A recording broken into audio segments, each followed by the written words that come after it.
बघा दुसरीकडे KDRF कडून आता स्थलांतर करण्यात येते नागरिकांचं। कोल्हापुरात ग्रामस्थांचं स्थलांतर करण्यात आलेलं आहे। NDRFची तुकडी तैनात आहे। जवान लोकांना बोटीच्या सहाय्याने सुरक्षित स्थळी नेत आहेत। अनेक गावांना पुराचा वेढा पडलेला आहे। कोल्हापूर जिल्ह्यात पाऊस झाल्याने आता बलिंगा परिसरात पाणी साचले आहे। परिसरातील नागरिकांचं स्थलांतर करण्यात आले। जवानांमार्फत बोटीमार्फत अनेक ग्रामस्थांचं स्थलांतर सुरू आहे। संपूर्ण बलिंगा परिसरात पावसाचं पाणी आहे।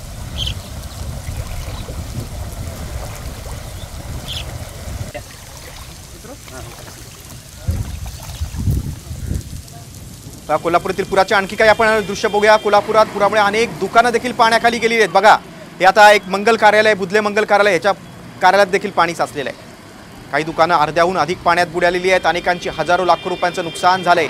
पंचगंगा नदीच्या पातळीत मोठी वाढ झाली आहे आणि आता नागरी वस्तीत पाणी शिरू लागलेलं आहे। कोल्हापूर जिल्ह्यातील जनजीवन विस्कळीत झालेले आहे। वस्त्यांमध्ये पाणी शिरल्याने अनेकांचे संसार उद्ध्वस्त झालेत। बघा आता 4 दृश्य बघा कोल्हापुरातील। बलिंगा पूल पाण्याखाली गेलेला, शिरोळा नाकामध्ये पाणीच पाणी आहे। तिकडे नृसिंहवाडी मंदिर जे दत्ताचं प्रसिद्ध मंदिर आहे शिरोळमधलं, ते देखील पाण्याखाली गेलेलं। कृष्णा नदीच्या पात्राच्या शेजारीच हे मंदिर आहे, संपूर्ण मंदिर पाण्याखाली गेले। दुसरीकडे व्हीनस कॉर्नरमध्ये देखील रस्त्यावर पाणी साचलेलं आहे।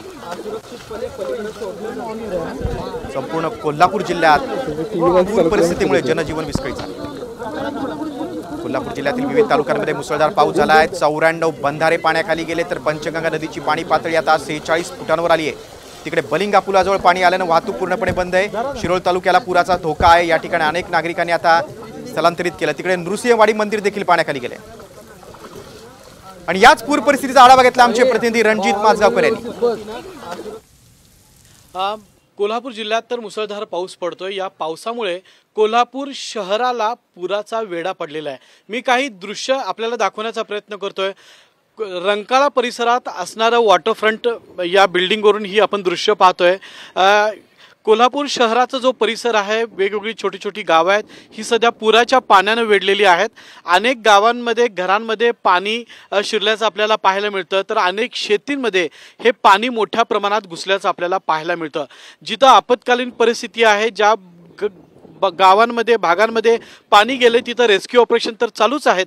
मात्र आपण एका उंच ठिकाणावरून ही दृश्य बघतोय की सर्वत्र हिरवळ आणि त्यामध्ये पुराचं पाणी पसरताना वाढताना आपल्याला पाहायला मिळतंय। त्यामुळे या संपूर्ण परिसरात, हा करवीर तालुक्यातला भाग आहे, या संपूर्ण परिसरात पाणी घुसायला सुरुवात झालेली आहे। कॅमेरामॅन सचिन सावंत सोबत मी रणजित माजगावकर, साम TV, कोल्हापूर।